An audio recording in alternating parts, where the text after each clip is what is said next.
kemarin sudah kita paripurnakan sekaligus 4 calon pimpinan. Hanya saja pada saat kita paripurnakan itu belum keluar surat keputusan dari DPP Partai Golkar. Ya.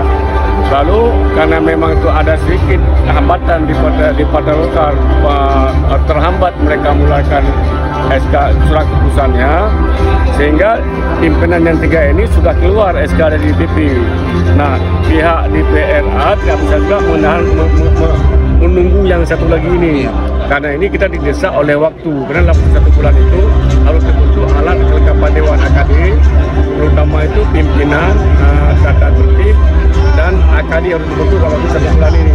Nah, kalau kita menunggu Golkar, itu akan lebih lambat lagi, akan terhambat dalam pembentukan AKD dan pimpinan Dewan yang definitif.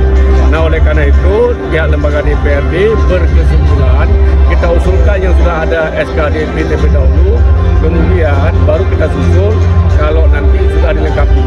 Nah, sekarang DPP Golkar sudah mengeluarkan surat keputusannya. Namun tadi harus diulang lagi prosesnya, proses paripurna penetapan calon pimpinan Dewan untuk diusulkan.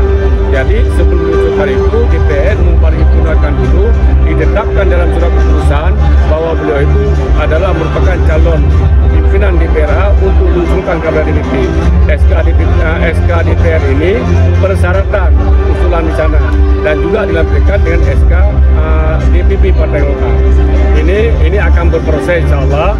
Nanti DPR akan berusaha kembali dan akan bawa lagi kepada musyawarah. Kalau nanti itu semua yang terpenuhi, itu akan dilantik, insya Allah. Berarti tidak ada permasalahan lain? Oh, tidak. Hanya saja keterlambatan SK DPP Partai Golkar. Mungkin secara syarat atau ini, apakah ini sudah cukup atau gimana? Gimana? Persyaratan apa tadi Ya, persyaratan sudah terpenuhi. Sudah terpenuhi semua persyaratan dari calon pimpinan Partai Golkar itu. Hanya saja perlu diusulkan kepada DPP, kepada Kementerian Dalam Negeri untuk dikeluarkan SK. Usulan ini harus dibawa lagi ke rapat paripurna DPR. Ya. Harus diparipurnakan kembali.